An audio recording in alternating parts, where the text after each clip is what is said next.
मध्य में आने के लिए योग्य ठहराया, उस महान परमेश्वर को मैं धन्यवाद देता हूँ।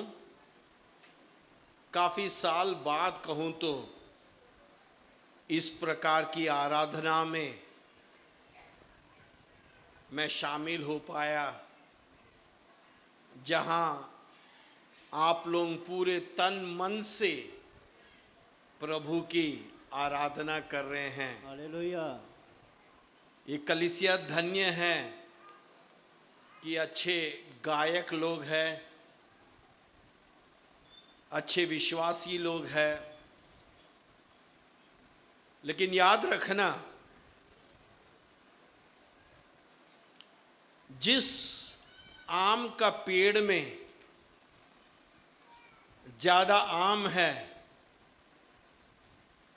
उसी आम की पेड़ पर ज्यादा पत्थर पड़ेगा।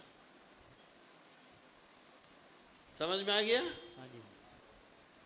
लेकिन पत्थर पड़ेगा तो आम का पेड़ ये नहीं कहेगा भाई हम क्यों सहे, हम आज से आम उगाएंगे ही नहीं। क्योंकि आम का पेड़ बोलेगा मेरा अस्तित्व यही है कि मैं फल लाऊं, लोग चाहे मुझे पत्थरवा कहे। इसका मतलब जब आप प्रभु के करीब हो जाते हैं, उतने ज्यादा प्रतिकूल अवस्था आपके साथ आ सकता है। ये मत सोचना मसीही जीवन हमेशा हरा भरा या खुशी का जीवन है। मैं हमेशा बच्चों से कहता हूं, गुलाब सबको पसंद है, गुलाब के फूल सबको पसंद है, लेकिन उस गुलाब के फूल के चारों तरफ कांटे हैं। वो कांटे का वजह क्या है? गुलाब के फूल के लिए एक सुरक्षा है। जिंदगी में कांटे खुदा हमें देते हैं हमारी सुरक्षा के लिए। तो कांटा बिना गुलाब का पेड़ सो इस कारण से मैं कहता हूं, प्रभु की योजना के अनुसार हम अपने आप को समर्पित करना। एक छोटी बालिका थी, उनसे कहा आप इतना मेहनत क्यों कर रही हो? उस बालिका ने कहा मेरा दीपक जल रहा है, कब बुझेगा पता नहीं। जब तक उस दीपक में या मोमबत्ती में आग है, मैं काम कर सकता हूं। कहने का मतलब हम सब जो है प्रभु के द्वारा चुना गया मोमबत्तियां हैं। पंजाब के लोगों के लिए, हमारे पड़ोसियों के लिए हमें रोशनी देना है। हम ही बुझ जाए तो औरों को हम कहां से रोशनी दे पाएंगे? इन दिनों में हमारी प्रार्थना रहना चाहिए, प्रभु मेरा दीपक बुझने ना पाए। हालेलुया। मेरा दीपक बुझने ना पाए।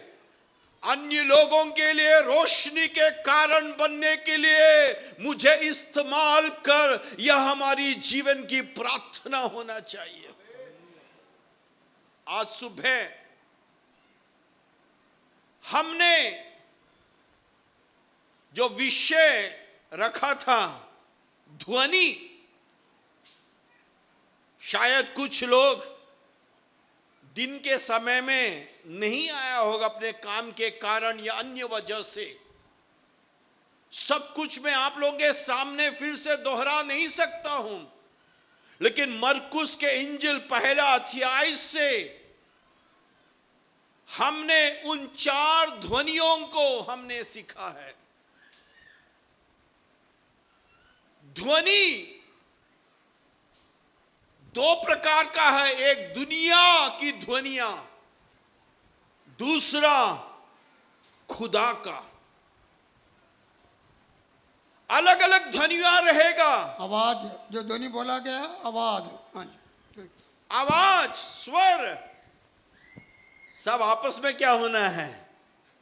एक दूसरे को मजबूती के कारण बनना है। आमीन। मैं या हम नहीं, हम सब मिलकर एक मन से, एक तन से प्रभु की सेवा करेंगे। मैं विश्वास करता हूं शायद एक कलीसिया को और भी बड़ा करना पड़ेगा। हालेलुया। और भी लोग हैं जो सच्चाई आपने ग्रहण किया है, अन्य लोग नहीं। हमारा कर्तव्य बनता है उनके लिए दुआ करना। 4 ध्वनियां, एक ध्वनि हमने सीखा है यीशु मसीह के आगमन के 800 साल पहले भविष्यवक्ता यशायाह नबी के द्वारा, यशायाह 40 का 1 से लेकर 3, उस ध्वनि को हम सुन सकते हैं। इस्राएल जब गुलामी की अवस्था में रहते वक्त, अन्य राज्यों के गुलामी के अवस्था में रहते वक्त, हे मसीहा तू कब आएगा करके जब इंतजार कर रहे थे, तब खुदा की वाणी यशायाह नबी के द्वारा सुनाई दे रहा है, आश्वासन का ध्वनि। हम भी जो है शैतान के चुंगल में फंसे हुए थे, आगे क्या घटेगी हमें पता नहीं था, लेकिन प्रभु की प्रेम, हम में कोई खूबी या खासियत नहीं थे, लेकिन उसने हम पर रहम किया, हमारे ऊपर दृष्टि करने के कारण वो आश्वासन का शब्द हमने ग्रहण किया है, और उस कारण से आज हम शैतान के चुंगल से आजाद होकर हम उस महान परमेश्वर की आराधना कर पा रहे हैं। हालेलुया। यशायाह की ध्वनि। और हमने सुबह कहा था, खुदा की जुबान से निकला हुआ शब्द वापस खाली, वो पूर्ति करके ही लौटता है। समय लग सकता है, समय लग सकता है, लेकिन जरूर होगा, जरूर होगा।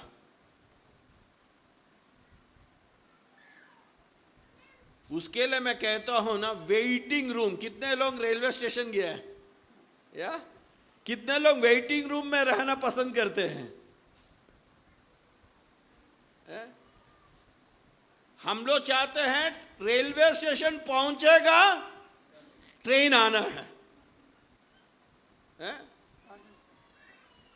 जरा सा लेट होगा, तैयारी में हम लोग क्या प्रार्थना करते हैं? प्रभु ट्रेन को 10 मिनट लेट कर दे। ठीक है, यदि एक विश्वासी कहेगा 10 मिनट लेट कर दे, यही कलीसिया का अगला विश्वासी होगा 20 मिनट पहले पहुंच गया होगा, वो बोलेगा खुदा 10 मिनट पहले ला दे। खुदा किसका सुनेगा?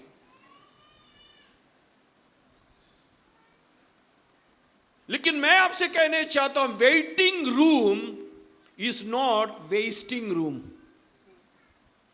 Waiting room is not wasting room. इंतजार का कमरा जो है, नुकसान या व्यर्थ का कमरा नहीं है। It is wrestling room, wrestling, wrestling का मतलब क्या है? कुश्ती। कुश्ती, प्रार्थना की कुश्ती वहां लड़ा जाता है। प्रभु के सामने हम मल्लयुद्ध करते हैं, हमारी विश्वास को हम बढ़ाने चाहते हैं। Hallelujah. When waiting room is not wasting room, wasting room is a wrestling room, and wrestling room is a winning room. जब हम प्रभु के साथ हम जो है बातचीत करते हैं, वार्तालाप करते हैं, हम विजय होकर उस कमरे से जाते हैं। इंतजार बहुत जरूरी है। यहां 800 साल पहले कही बात है। हम तो कहें पिछले संडे पास्टर क्या प्रचार किया बोलने से आप में से अधिकांश लोग भूल जाएंगे। 800 साल पहले यशायाह नबी ने भविष्यवाणी किया है। भविष्यवाणी किया है तो होगा ना। 800 साल बाद हमने कहा दो स्त्रियां,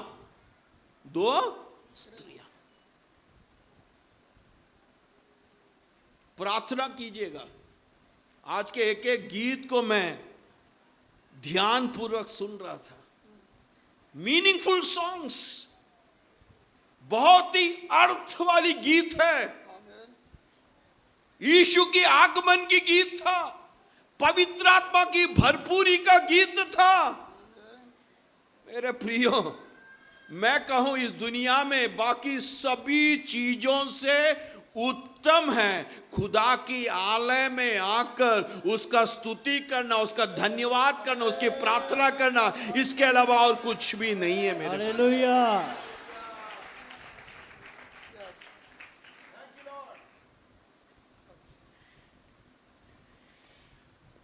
प्रार्थना करने वाले बच्चों का, स्त्रियां का बीज जो है, I always say praying mother brings promising seeds. Praying mother always brings promising seeds. यानी प्रार्थना करने वाली माता हमेशा promising, वायदा पूर्ति करने वाला आशापूर्ण बीज को ले आते हैं। माता पिताओं से कहने चाहता हूं, बच्चों के लिए प्रार्थना करना, बच्चों के लिए प्रार्थना करना, घुटने में रहकर प्रार्थना करना कि हमारे बच्चे जो हैं दुनिया के नौकरियों से बढ़कर परमेश्वर के राज्य के लिए एक उपयोगी पात्र बनने के लिए हमें दुआ करना है। हालेलुया। यूहन्ना बपतिस्मा दूसरा वाणी था। तीसरा वाणी खुदा की ओर से आते हैं, और चौथा वाणी यीशु मसीह स्वयं। ये हमने सुबह पढ़ चुका था। उसके बाद क्या होता है? यदि वाणी खुदा की ओर से होता है तो परिणाम जो है, रिजल्ट जो है अद्भुत है। निकालिएगा मरकुस के इंजिल पहला अध्याय 16वां पद।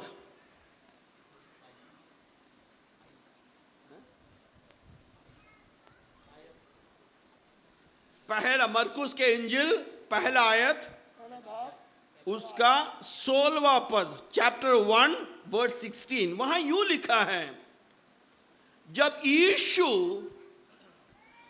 कहां से गुजर रहा था?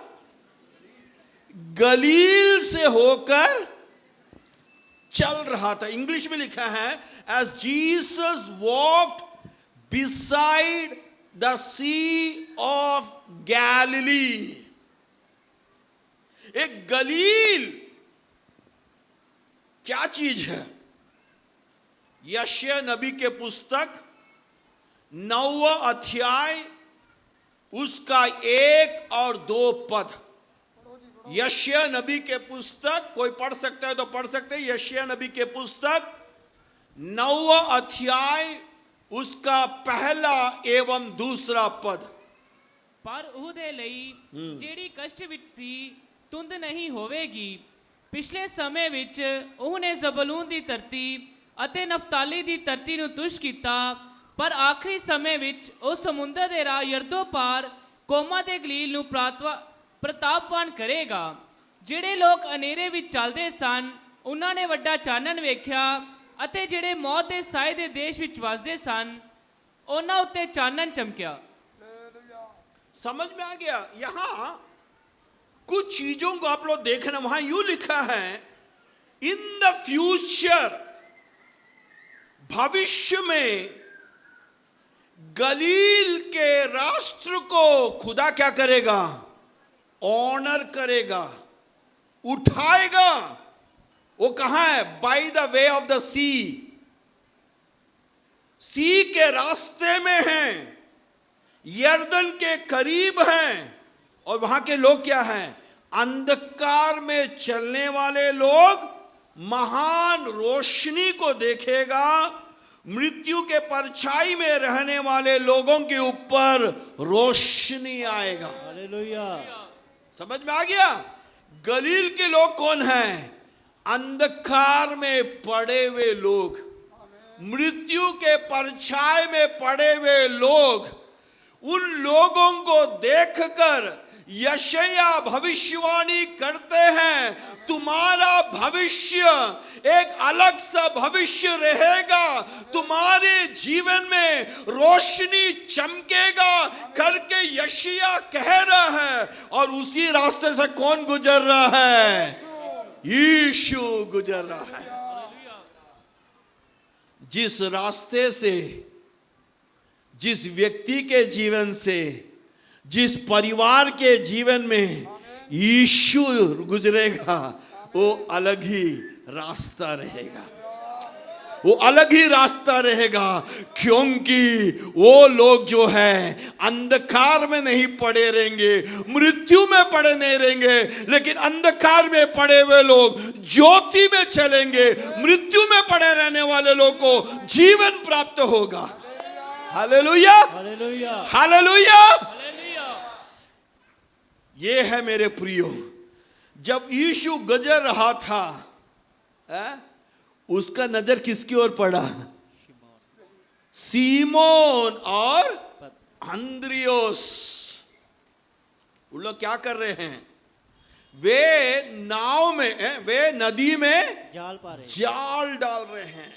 मरकुस के इंजिल साफ रीति से नहीं बता रहे हैं, लेकिन आपको समझना है तो लूका के इंजिल 5वां अध्याय में आना है।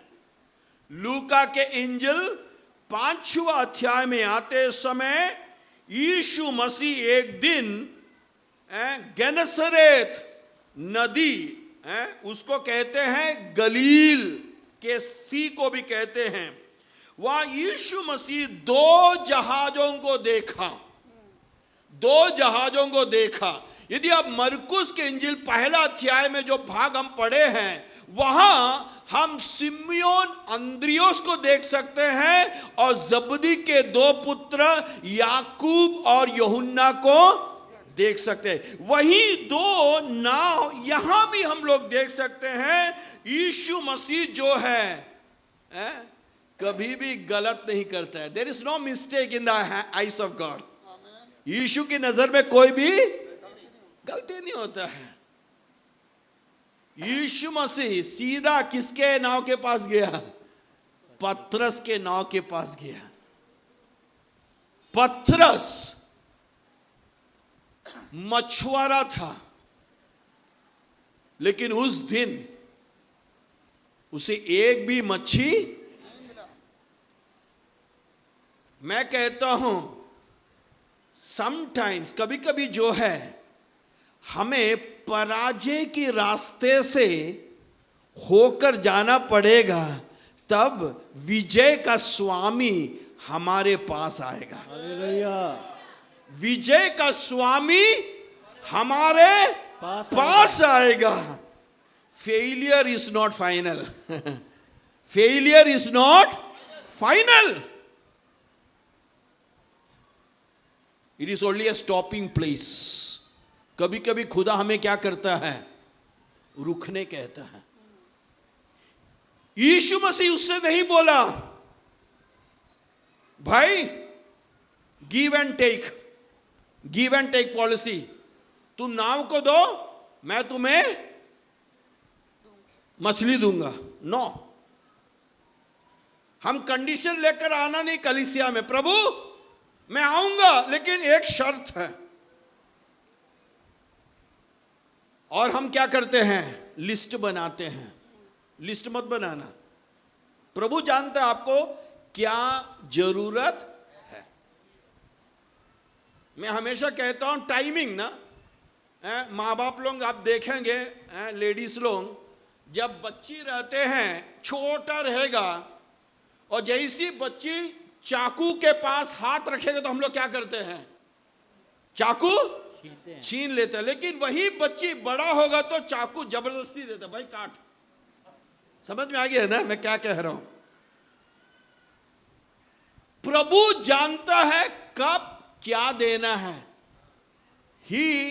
वो बिफोर टाइम भी नहीं है, लेट भी नहीं है, ऑलवेज ऑन टाइम है.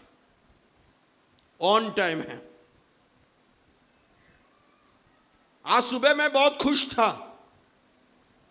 देहरादून से अमृतसर आने वाला ट्रेन शुरू में लेट था लेकिन एकदम टाइम को कंट्रोल करके आया. अमृतसर स्टेशन के बाहर आकर पूरा 40 मिनट रुक गया.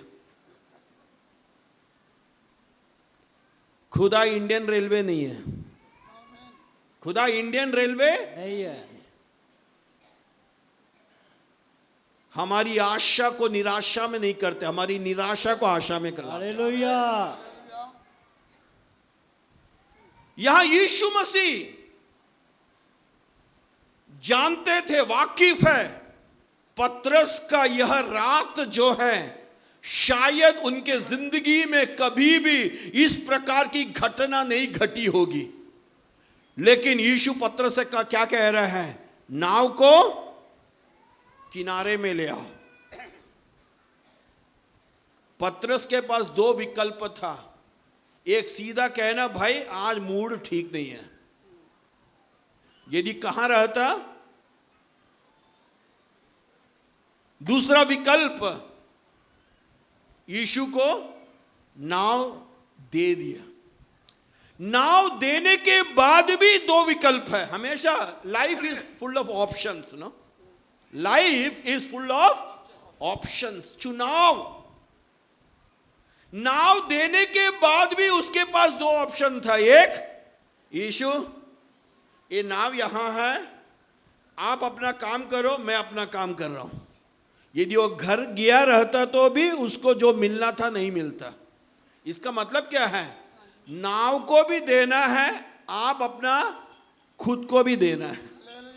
समझ में आ गया. आपके नाव को भी देना है, आप अपने आप को भी देना है. क्योंकि जब समय आएगा, खुदा का वाणी भीड़ों को बताया. भीड़ों को बोलने के बाद यीशु मसीह जो है व्यक्तिगत रीति से पतरस के पास आकर कहते हैं, पतरस नाव अब है जाल. वहां भी ऑप्शन है. वहां भी ऑप्शन. क्या ऑप्शन, भाई मैं तो जन्म से लेकर अब तक मछुआरा है, तुम तो बड़ाई का पुत्र हो. तुमको इस समुद्र के बारे में क्या ज्ञान है. यीशु के सामने सवाल मत पूछना. यीशु के सामने सवाल ना पूछना. जो बोल रहा है पूर्ण रीति से विश्वास करते हुए डाल दोगे तो क्या होगा, आपका नाव नहीं मात्र भरेगा, अन्य लोगों के नाव को भी भरना पड़ेगा. यही हम लूका के 5वां अध्याय में देखते हैं. पतरस को सिर्फ आशीष नहीं मिला, पड़ोसी को भी आशीष मिला. यदि आप प्रभु का पीछे चलोगे, आपकी कुटुंब में आप अनुग्रह को देखोगे, आपके आजू बाजू आपके करीब आने वाले लोग भी जो है प्रभु के अद्भुत चिन्ह और चमत्कार को उनके जीवन में प्रकट होते हुए आप देखोगे। इस प्रकार जो है परमेश्वर के नाम की महिमा होगा। तो वहां यूं लिखा है 16 से लेकर 20 पद तक। यहां मरकुस जो है संक्षिप्त में बोलते हैं। यीशु बोला, आओ मेरा पीछे हो लो। वे नाव को छोड़कर तुरंत निकल पड़ा। जब यीशु बोलते हैं जाओ, मतलब क्या है? सोचना नहीं है, सोचना निकल पड़। यीशु बोल रहे हैं दुआ करो, दुआ करो, सोचने की बात नहीं है। यीशु जो कह रहे हैं बिना सवाल उठाए, बिना संदेह किए हुए उसका पालन करोगे तो आपका भविष्य जो है एक अलग ही भविष्य रहेगा।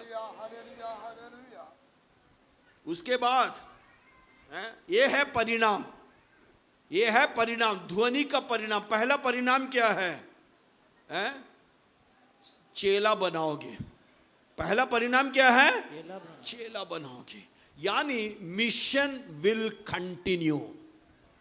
प्रभु जो है मिशन दिया है, जो बाइबल चर्च ऑफ गॉड को जो दर्शन पास्टर बेबी वर्गीस को दिया है, मैं आज उनसे पूछ रहा था, उसने कहा 1974 में फरीदाबाद में आकर सेवा शुरू किया, 1977 में 76 में यहां आया। यदि 74 कहें तो पूर्ण 50 साल पूरा हो चुका है। 76 कहे तो 48 इयर्स हो चुका है। प्रभु उनके संतानों को आशीष दिया है। Mission will continue, mission will continue. Paswan से पूछ कर देख लेना, 1976 में जब उसने स्थानीय लोगों के बीच में सेवा करने का दर्शन लेकर सेवा शुरू करते समय शायद पतरस और अंद्रियस के समान मेहनत करने के बाद भी कुछ भी फल शायद नजर नहीं आया होगा, लेकिन आज देखो यह है प्रभु का काम। ये सिर्फ प्रभु के दासों के लिए नहीं है। मैं आप लोग से कहने चाहता हूं, आप लोग भी यह समझ लेना, यदि आप प्रभु के दर्शन को स्वीकार करके उसके पीछे चलते हैं, आपकी पीढ़ियों के ऊपर खुदा की जो है बरकत, खुदा की आशीष जो है आप अपने जीवन में अनुभव करोगे। 21वां से लेकर 28वां पद तक आते समय हम लोग देख सकते हैं, वे गलील से कफरनहूम की ओर निकल पड़ा। 21वां पद से ना, 21 कफरनहूम की ओर निकल पड़ा और ये सबत का दिन था। यीशु मसीह मंदिर में जाकर शिक्षा देने लगा। शिक्षा, आप ये भाग को पूरा पढ़ लेना जरूर। आप लोग 22 को पढ़ना, 27 को पढ़ना, दोनों जो है आपस में एक सा है।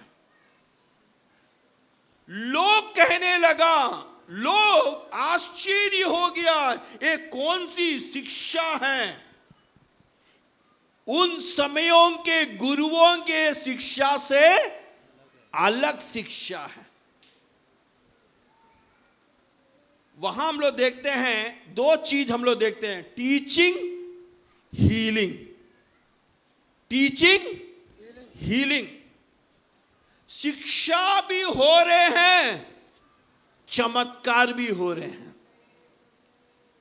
यदि ध्वनि खुदा की ओर से है, गलील में जाओ, वहां भी आप प्रभु के हाथ को देखोगे। कफरनहूम में जाओ, वहां भी प्रभु के हाथ को देखोगी। इसका मतलब क्या है? आपका रास्ता जो है आशीष का रास्ता रहेगा, आशीष का रास्ता रहेगा।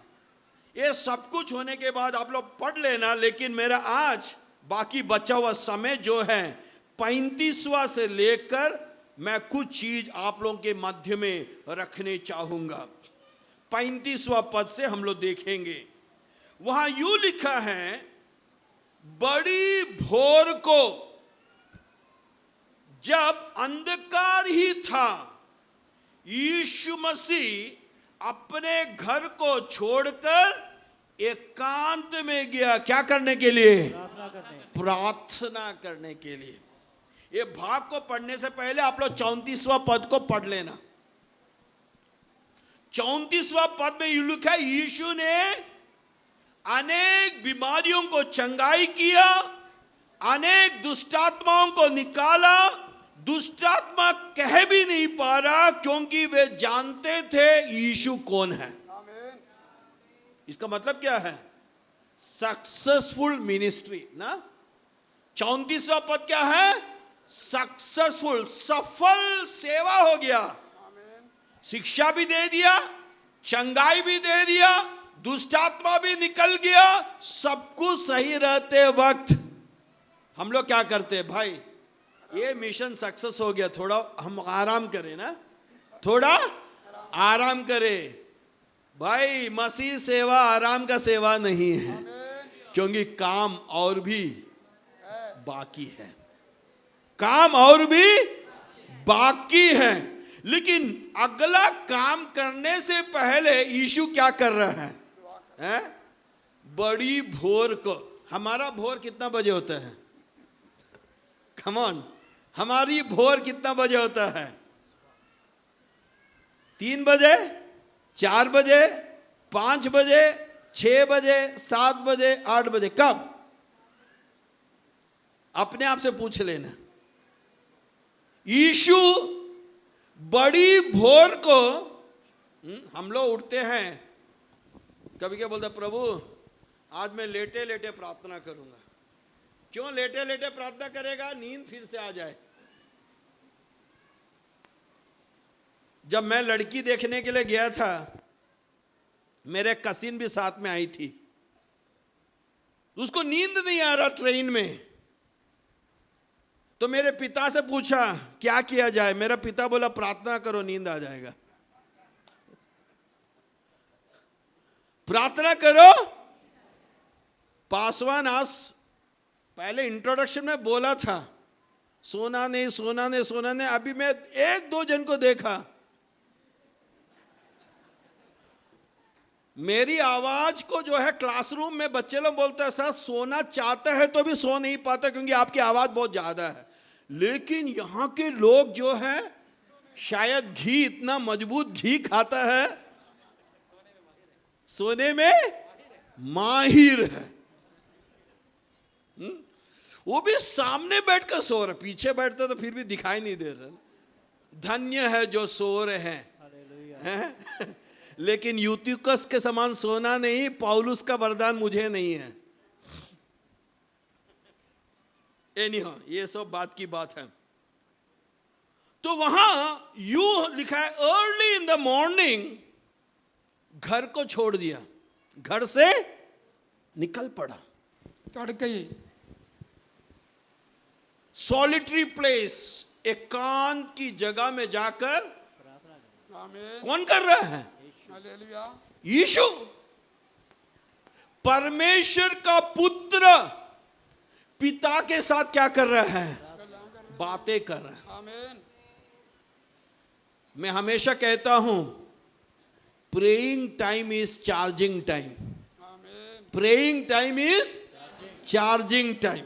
या मोबाइल में 70% चार्ज रहते हैं। हमको कहीं जाना है, 2 घंटा वापस आएगा तो भी चार्ज रहेगा, हमें पूरा पता है। फिर भी हम क्या करते हैं? उसको 100% चार्ज करते हैं। आमीन। है कि नहीं? मैं तो किया हूं भाई, हाँ जी। आप लोग नहीं किया होगा तो मैं आज भी किया। मैं जानता हूं पासवान के यहां चार्जिंग का पॉइंट रहेगा, फिर भी 56% था। मैं ट्रेन में 100 चार्ज करके ही निकला। सो मोबाइल के लिए हम चार्जिंग क्यों रखते हैं? कहीं लेट हो गया तो मोबाइल डेड नहीं होना है। हमारा जिंदगी का चार्जिंग कैसी चल रहा है? आमीन। हमारा जिंदगी का चार्जिंग कैसा चलेगा? कैसी चल रहा है? मेरे प्रियो, मैं आपसे कहने चाहता हूं, हमेशा जिंदगी में देखना प्रभु के साथ मेरा चार्जिंग कैसी है, हालेलुया।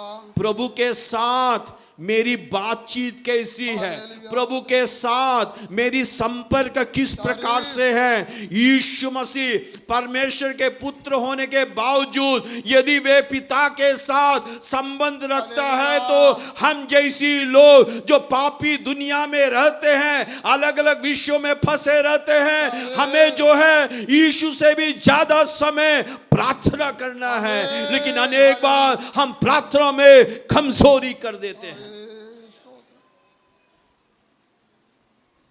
जब प्रार्थना कर रहे थे, पद 36, सीमोन और उनके लोग उसको ढूंढ कर आया, और जब मिला उनसे कह रहे हैं सब कुछ, everyone is looking for you, सब लोग आपका इंतजार कर रहे हैं।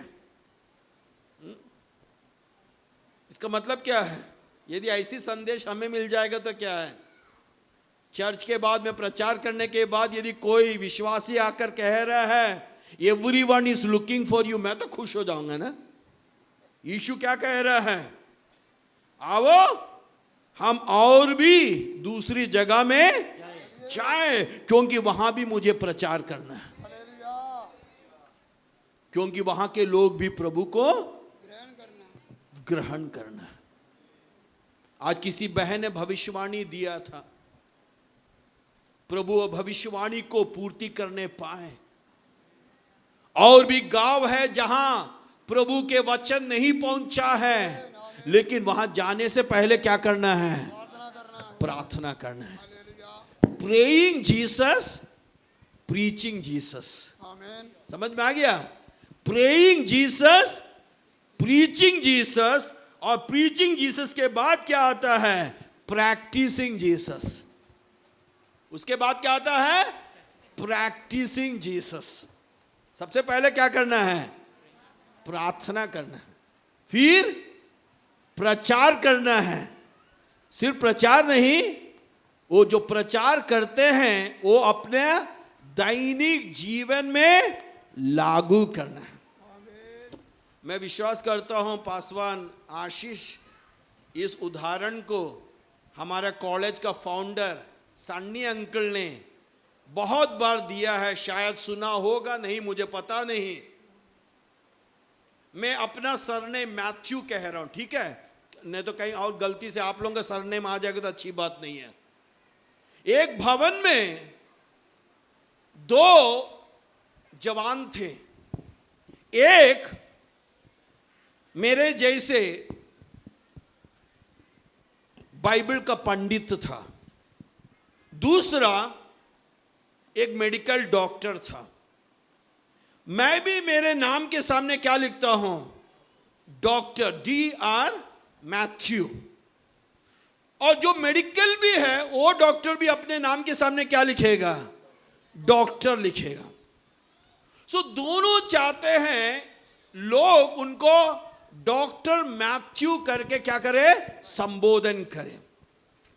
एक दिन एक फोन आता है घर में, तो वो घर के सर्वेंट जो है फोन उठाता है और अगला जगह से आता है, can you connect to doctor Matthew? क्या आप डॉक्टर मैथ्यू से कनेक्ट कर सकते हैं क्या? तो दास कंफ्यूजन हो गया, भाई 2 डॉक्टर मैथ्यू है, किससे कनेक्ट करें? तो उसने उस व्यक्ति से कहा, किससे कनेक्ट करूं? जो प्रचार करते हैं या जो प्रैक्टिस करते हैं? समझ में आ गया? जो प्रचार करते हैं मतलब थियोलॉजियन, जो प्रैक्टिस करते हैं कौन है? डॉक्टर। डॉक्टर। इसका मतलब क्या है? अनेक बार जब मैं प्रचार करते समय, आज पासवान लोगों से मैं बात कर रहा था, मेनी टाइम विश्वास तो है, प्रार्थना तो है, बाइबल तो जानते हैं, प्रार्थना तो करते हैं, लेकिन सवाल है जो मैं प्रचार करता हूं मेरे व्यक्तिगत जीवन में है या नहीं है। यीशु का जीवन में देखे 3P ना, 1 is praying Jesus, second preaching Jesus, third क्या है? पद 40 में एक व्यक्ति जिसके पास कोढ़ था, उसने यीशु के सामने आकर घुटने में गिरकर भीख मांगकर कह रहा था, if you are willing you can make me clean. यदि तू चाहेगा तो मुझे ठीक कर सकता है। लेवी व्यवस्था में आप लोग पढ़ लेना, वहां यूं लिखा है, यदि कोढ़ी व्यक्ति आम समूह के पास जा नहीं सकते हैं, कुछ गज दूर रहकर अशुद्ध अशुद्ध अशुद्ध कहना है। कारण क्या है? यदि उनके परछाई में भी अन्य लोगों के पांव लग जाएगा, वे भी अशुद्ध हो जाएगा। पुराना नियम में 2 राजा 5वां अध्याय में एक व्यक्ति थे जिसके पास कोढ़ था, उसका नाम क्या था? नामान। जब वो एलीशा के सामने आया, एलीशा ने क्या कहा? कोई बोल सकता है? यर्दन में जाकर 7 बार डुबकी लगाना। एलीशा छुआ उसको? नहीं, सिर्फ आदेश दिया, यर्दन नदी में जाकर 7 बार डुबकी लगाना। लेकिन इस भाग में यीशु भी कह सकता था एलीशा के समान ना, जाओ भाई यर्दन में जाओ, 7 बार डुबकी लगाओ। लेकिन यीशु क्या किया? 3 चीज। पहला 41 पद कोई पढ़ना, 41, मरकुस 1 का 41। उसने उस पर तरस खाकर पहला क्या है? तरस खाया। ये तरस के लिए जो शब्द है ना, वो यूनानी शब्द में उससे आता है स्प्लीन। स्प्लीन शब्द, स्प्लीन क्या होता मालूम? हमारे शरीर के एकदम आंतरिक भाग। ये तरस बाहरी रूप में नहीं है। एक कोढ़ी व्यक्ति को देखकर, उनके विषय को देखकर यीशु मसीह के सामने पहला क्या है?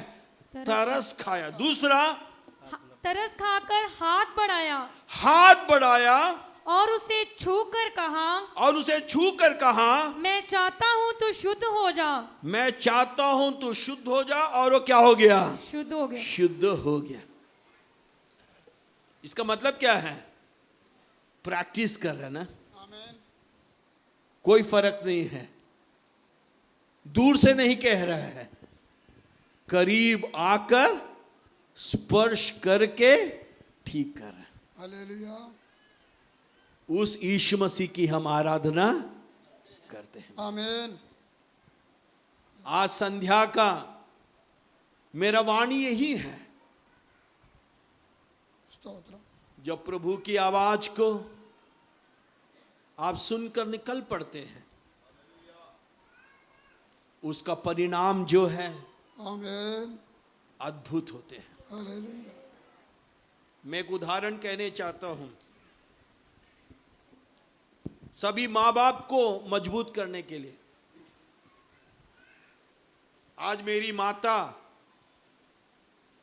इस पृथ्वी पर नहीं है, वो प्रभु में सो गई है। मेरा पिता 19 साल में केरल छोड़कर भिलाई छत्तीसगढ़ में आया रेलवे में काम करने के लिए। हम लोग 4 बच्चे थे।